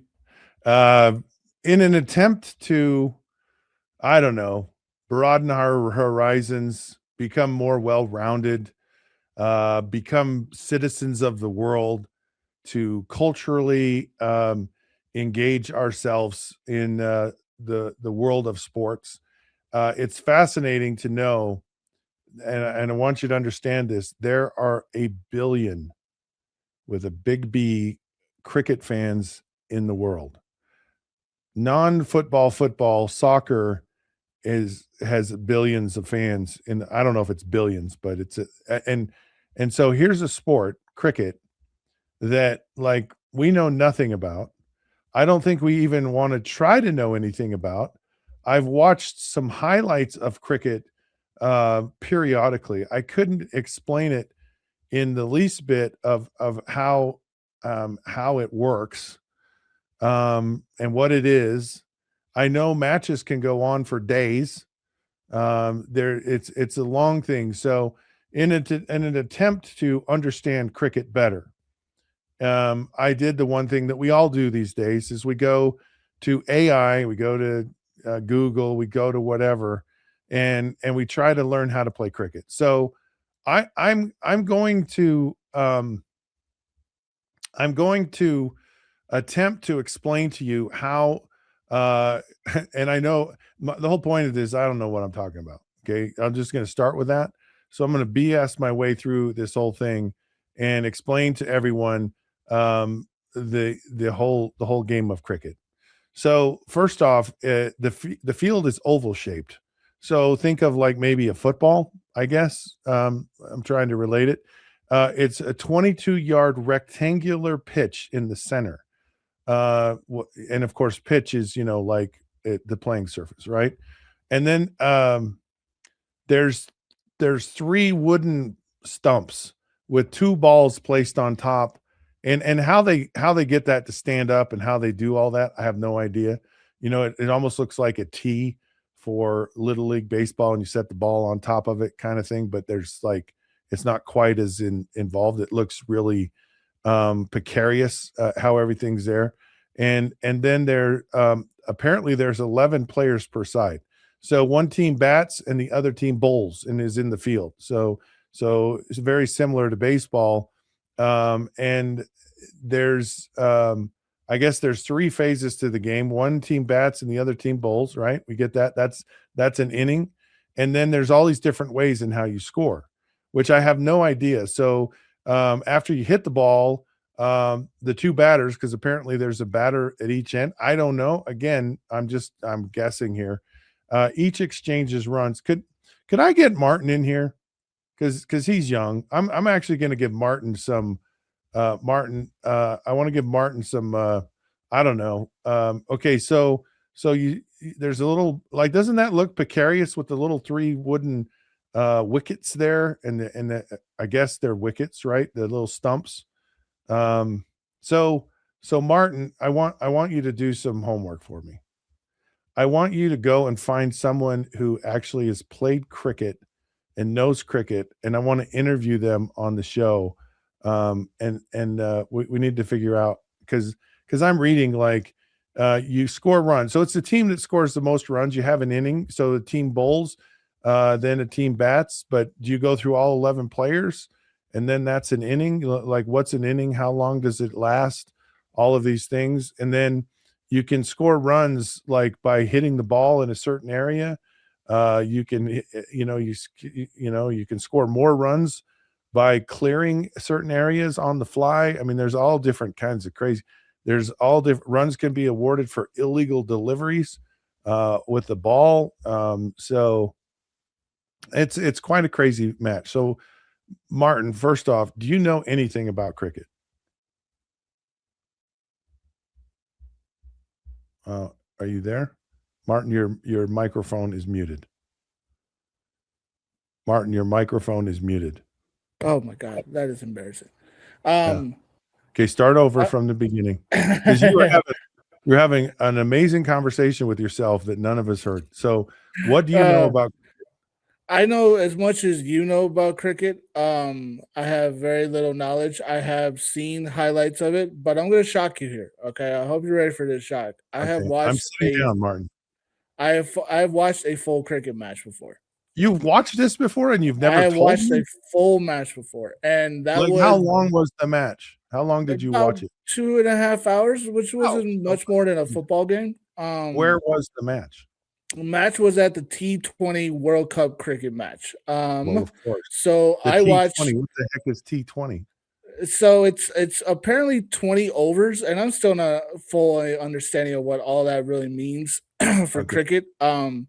But I watched Team USA take on Pakistan in the cricket World Cup. Wait, and did you say Team USA? Yes, Team USA has a full cricket team. There's a team in the United States that has cricket. Yes, there's a cricket USA team, and they went to the T20 World Cup, and it's pretty big because the last time this happened, I want to say this was like 2023 or 24. US pulled off an upset and beat Pakistan, and Pakistan is like, let's put it this way: Pakistan in the world cricket, it's like it's Pakistan or Pakistan. Pakistan, but it's Pakistan. It But sounds like Pokemon. It sounds like they're the same thing. Yeah, Right? Pakistan Okay, is one of the biggest countries that plays cricket. They're right next to India. They're one of the top 2 teams in the world. And so US beat them a few years back, and it was a shocker US that the won? US did it. I didn't watch that match, but I watched this year's match, and Pakistan got revenge and beat How us. have we never heard of this? This was the first for me, and I didn't hear about it until US upsetted Pakistan, and it was pretty cool to learn more about the game. So what I know is that they throw a ball, and there's 2 batters, and one batter gets a certain amount of chances to hit the ball, and if he home runs it out of the park, that's 6 points. If he hits it to a certain area, kind of close to the warning track, if I can put it like that in a baseball terms, that's 5 points. Right. If he gets the ball past a couple hitters, then it could be either 2 or 3 or 4 points. Or if you get past the pitcher and another batter, and you have both batters run back and forth, you can get 1 point. There's a real weird way of how they strategically score in this sport, but I watched a full cricket match, and it was pretty entertaining. I'm not gonna lie. It was interesting just to be completely clueless and engaged. And yeah, I had a lot of fun. It was a little bit of an early morning. I had to wake up at 5 to watch this match at 6, but I was willing to do a 6 a.m. cricket match. It was interesting to be a fan for a day. And I want you to Yeah, get someone on who can explain cricket. I to will. us. I will work hard on that. I want to get someone to talk about this sport too. All right. Like, you cease to amaze me every day. I'm blown away by this. That It's incredible. One, It's, have actually watched, and two, never told me this. So I'm a little bit hurt. it's interesting, man. I don't know. I mean, it's another sport that you just glue yourself to when like you and I have had this conversation about soccer. You say you only watch it when the World Cup comes around, when the big Right. like extraordinarily big matches come up. That's the same thing with me. Like when this World Cup style came up, I was like, I gotta watch it. I have to watch one match and see what it's like. And yeah, I wouldn't say I'm going to become a huge cricket fan, but I will watch it again maybe once in a while. Apparently, there's Maybe. a lot of them in the world, so we got to figure out what we're missing. All right, there you have it. There's the down and dirty for day. Martin is our resident cricket expert. I don't know how much that says, but that says a lot. Thank you for joining us today. So glad you could be a part of our day. We're here every weekday, so please join us and like and subscribe. Thank you, Martin. Thank you, Zach, for all that you do. I hope you all have a wonderful day. And of course, this has been the Down and Dirty with Scott Mitchell. Until then, we'll see you then.